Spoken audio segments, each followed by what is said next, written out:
Bienvenue à Viens, suis-moi primaire. Cette semaine, nous étudierons la leçon intitulée « Enseignez ces choses librement à vos enfants » que vous trouverez dans Genèse 5 et Moïse 6. Commençons.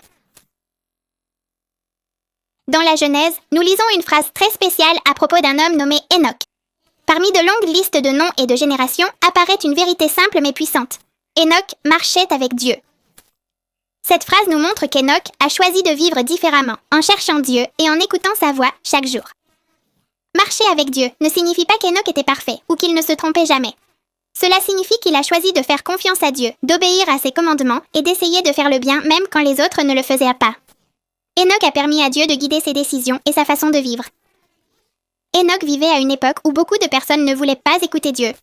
Malgré cela, il a choisi d'être fidèle et de rester proche du Père Céleste. Cela montre qu'il est possible de suivre Dieu même quand tous autour de nous ne le font pas. Quand nous marchons avec Dieu, il marche avec nous. Il nous accompagne, prend soin de nous et nous montre le bon chemin. Tout comme Enoch n'était pas seul, nous ne le sommes pas non plus quand nous suivons Jésus-Christ. Quand Dieu appela Enoch pour enseigner au peuple, Enoch se sentit incertain et inquiet. Il pensait être trop jeune, ne pas bien parler et manquer d'expérience nécessaire. Enoch voyait ses faiblesses, mais Dieu voyait son cœur et le bien qu'il pouvait devenir. Enoch se sentait petit et faible, mais Dieu le connaissait mieux qu'il ne se connaissait lui-même.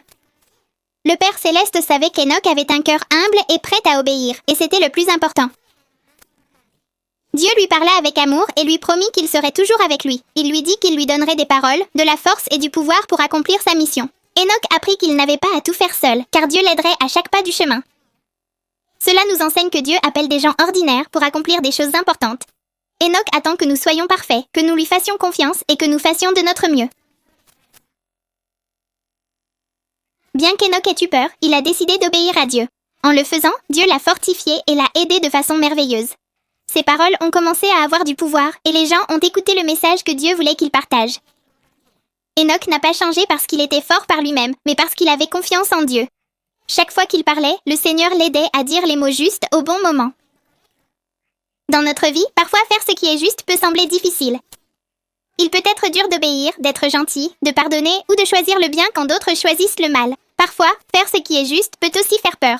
Quand nous prions et demandons de l'aide, notre Père Céleste nous donne force par le Saint-Esprit. Comme il a aidé Enoch, Dieu nous aide aussi à faire des choses qui semblent difficiles. Dans le livre de Moïse, nous apprenons que Dieu a enseigné l'Évangile depuis le début du monde. Depuis les jours d'Adam et Ève, le Père Céleste a enseigné à ses enfants comment revenir à lui.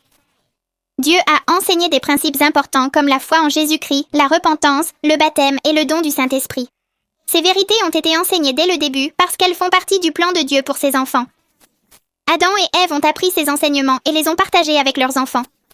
Ainsi, l'Évangile a été transmis de génération en génération, aidant les familles à se souvenir de Jésus-Christ. L'Évangile de Jésus-Christ ne change pas, car l'amour de Dieu ne change jamais. Il a toujours voulu que ses enfants sachent qu'il existe un chemin pour retourner vivre avec lui. Dieu a enseigné que le baptême est une partie très importante de son plan.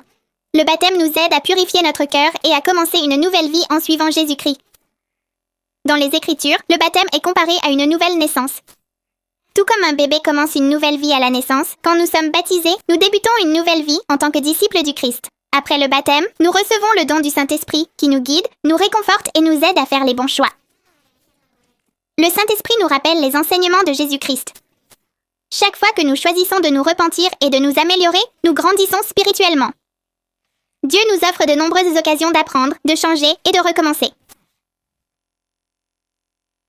Après avoir enseigné ces vérités à Adam, Dieu lui ordonna de les transmettre à ses enfants sans réserve.